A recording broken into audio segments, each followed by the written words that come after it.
जय श्री कृष्ण।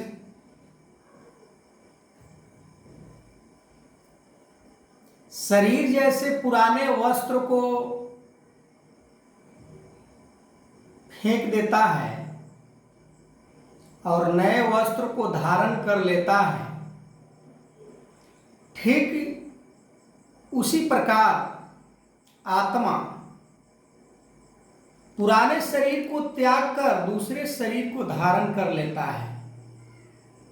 ये कब होता है, क्यों होता है, कैसे होता है, इसका मतलब भगवान कृष्ण समझाते हैं कि जो अपने इस शरीर में रहते हुए अपने स्वरूप को पहचान नहीं कर पाता है, यानी परमात्मा को जान नहीं पाता है, जिसके कारण उसे बार बार शरीर को धारण करना पड़ता है।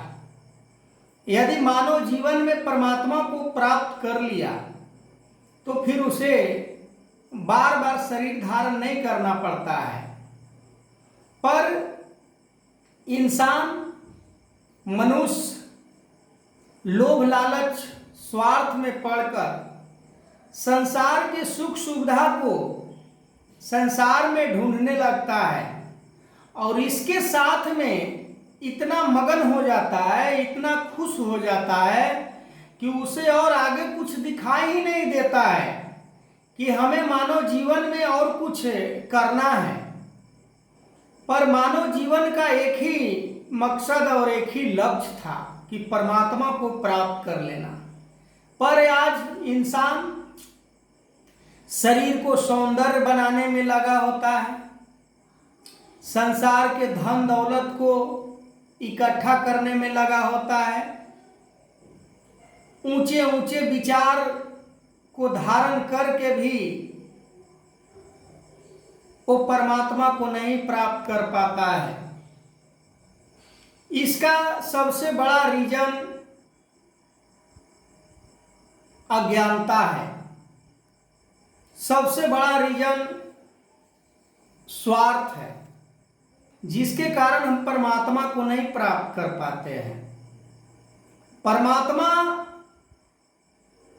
जब मैं बोल रहा हूं कि परमात्मा, तो आश्चर्य होना चाहिए कि परमात्मा को भी प्राप्त किया जा सकता है।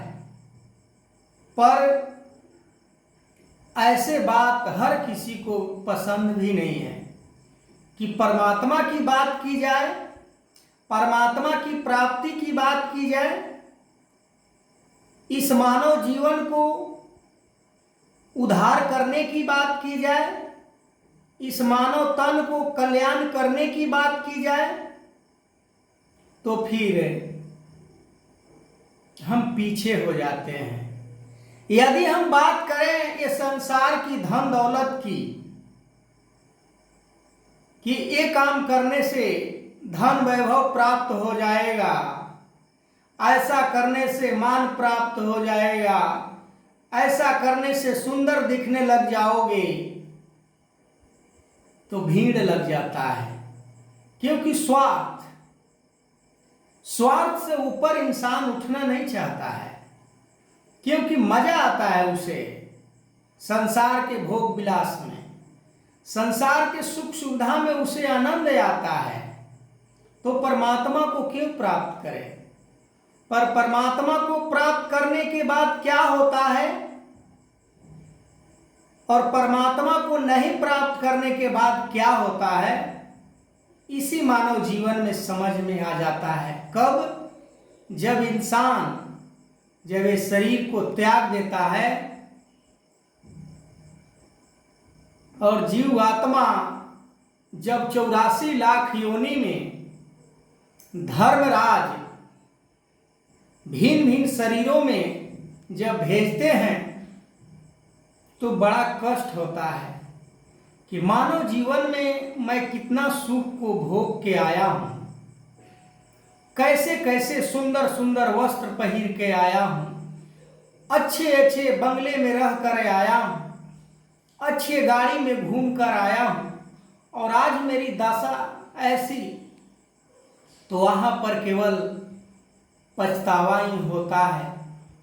और वहाँ ऐसा सुप्रीम कोर्ट जहाँ पर किसी का कोई वकील और जज भी नहीं होता है,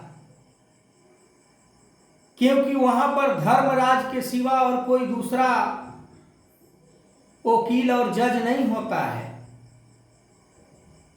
कि हमारे तरफ से आपके तरफ से कोई पैरवी भी कर दे कि इस बार इसे माफ कर दीजिए, आगे बार जाएगा तो आपको प्राप्त करने का प्रयास करेगा।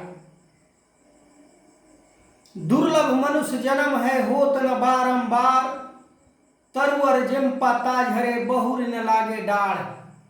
जैसे पेड़ से पत्ता टूटकर गिर जाता है, पुनः उसे लगाने का हम प्रयास करते हैं, नहीं लगता, ठीक उसी प्रकार जब मानव जीवन में जब हम परमात्मा को प्राप्त नहीं करते हैं, संसार के भोग विलास ऐश्वर्य में ही हम उलझ कर रह जाते हैं, तो उसी पत्ते के समान टूटकर हम 84 लाख योनि रूपी सजा को बार बार काटने का हम फिर इंतजार करते हैं कि अब मुझे कौन सा शरीर प्राप्त होगा भगवान।